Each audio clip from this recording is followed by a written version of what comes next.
and that they can't get in, that you would make room for them.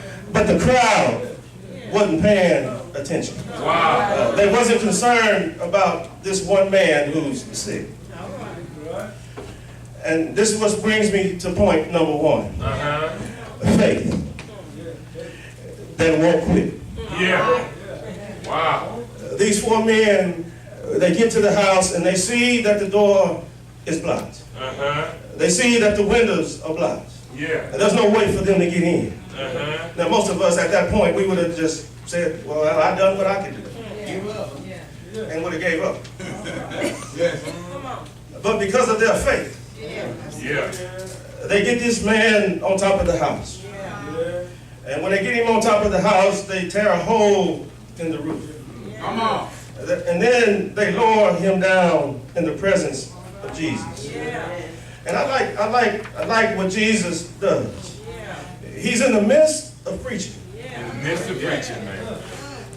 And they lower this man down in the front of where he's preaching. Yeah. Jesus doesn't rebuke them for interrupting his preaching. Yeah. But what Jesus does is he deals with the man's problem. Yeah. And he didn't. And I told you that this man had two problems. That he was, one, he was paralyzed. Yeah.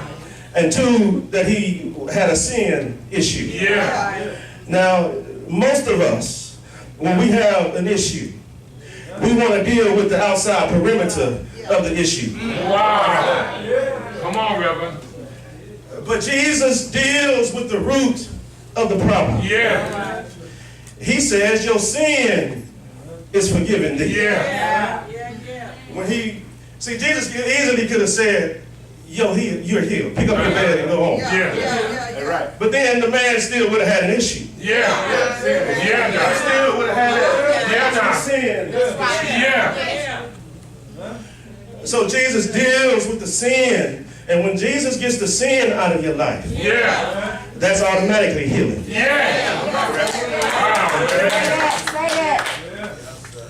Too many times we as people, we want to deal with the outside perimeter.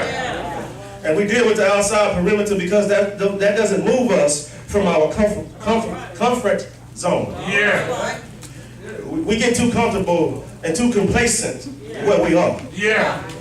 We have to get out of our complacent state. Not everything that God has for us is going to be complacent.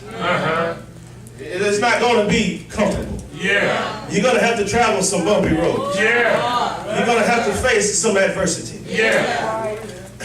Now, I told you this house is full to capacity.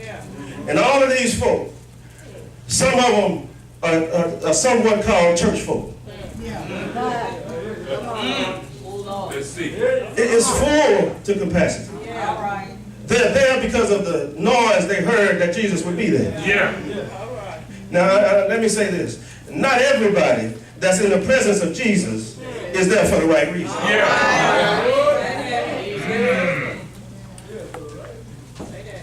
This man is sick and he needs something that Jesus has. And there's a crowd that sees that he's sick, but won't make room for him. And then when Jesus heals this man, instead of them praising and worshiping God for who he is, they tell him, they say to Jesus, what manner of man are you? To be blaspheming against God.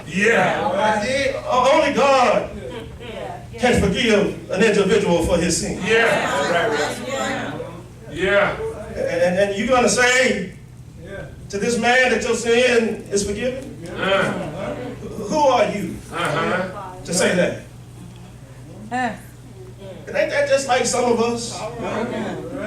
We ask God to give us a sign, or we ask God to do something for us. And because it doesn't come the way that we want it, or the way we believe it should come, we question, who is this?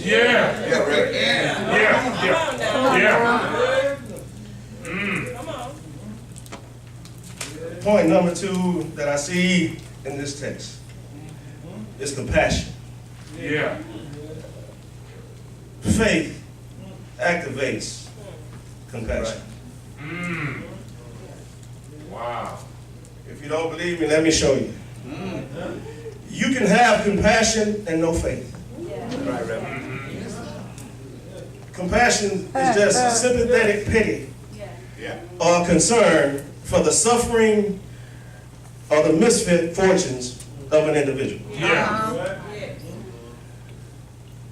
A person can lose a loved one, or they can be in a tough spot. And you can have compassion for that person. Yeah. You can sympathize with them. You can tell them, you know, I see, I feel where you're at. I understand what you're going through. But if you don't have any faith, you won't be willing to help that individual. Wow. But if you have faith, your faith will activate your compassion. You can see somebody in a situation. And because of your faith, you won't just pass by. Yeah. Talk, Reverend. You'll do whatever you can to get this individual or that individual to the help they need. Yeah. A lot of times when I was growing up, there would be different situations in my life that would come up.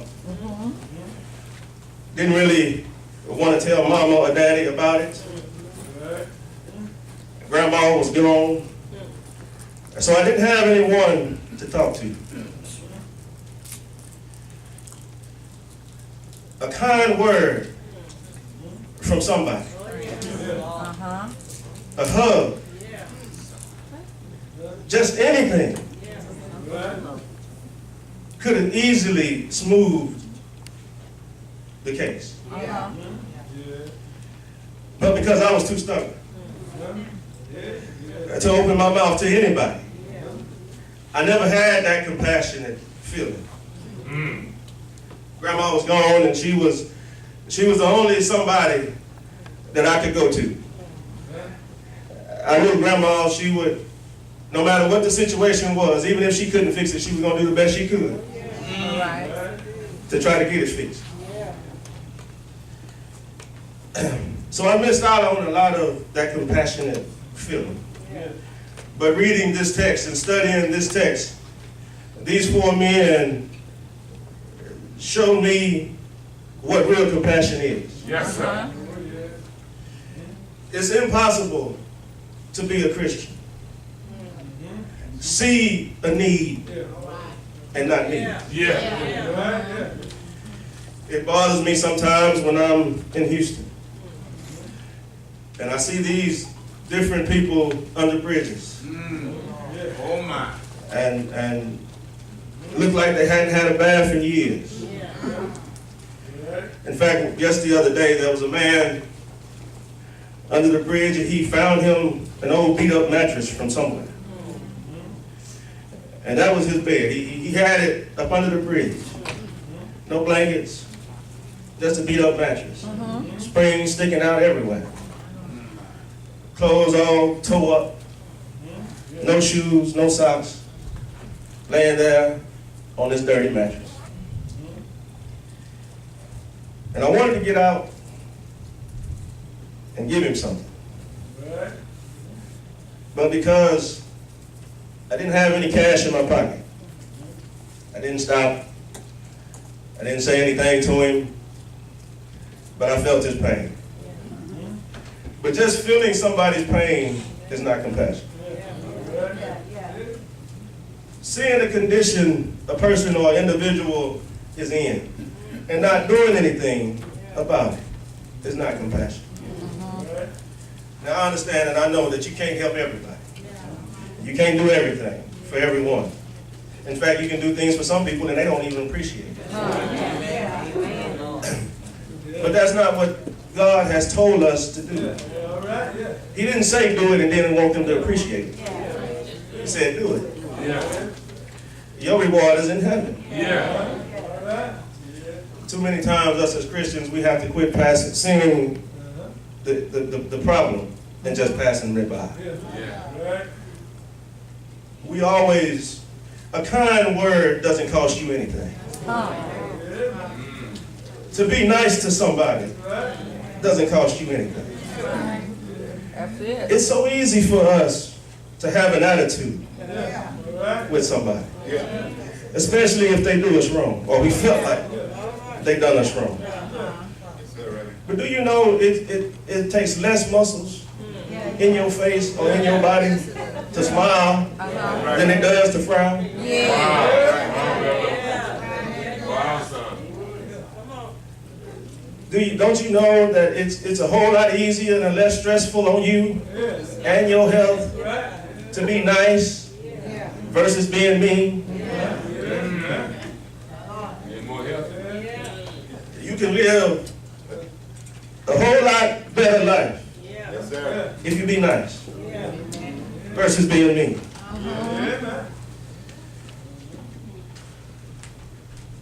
The third point that I want to lift is a strong determination. These four men had a strong determination.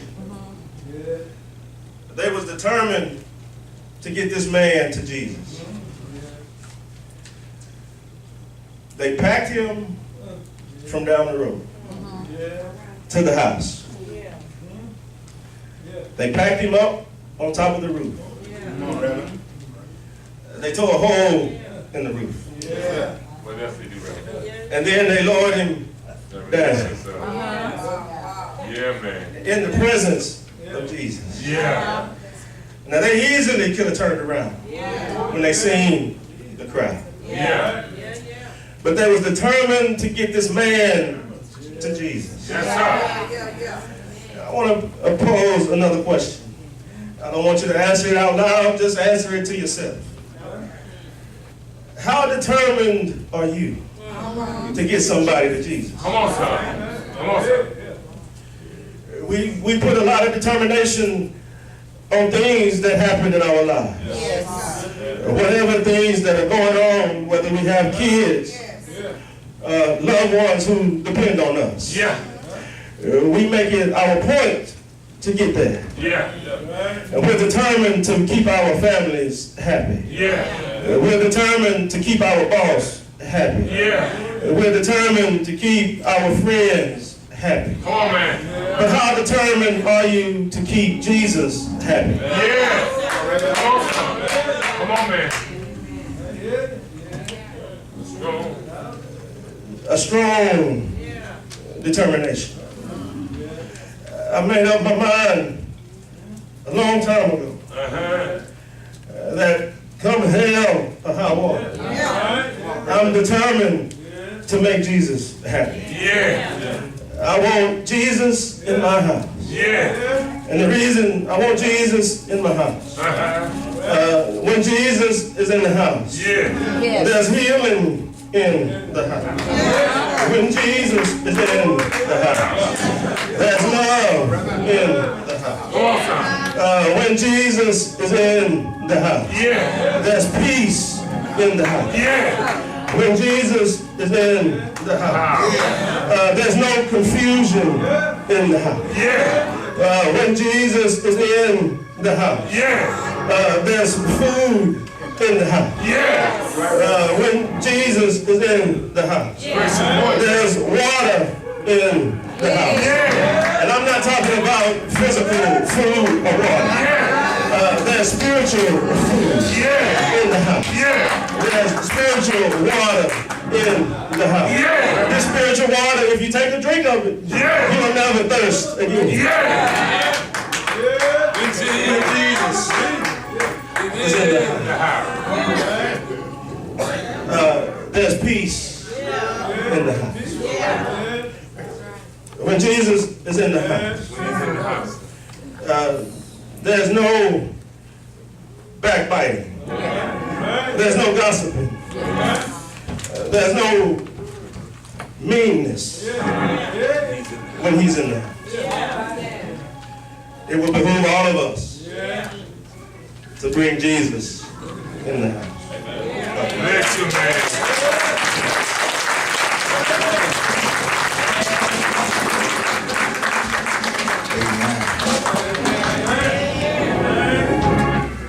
give him another hand. Yes, sir.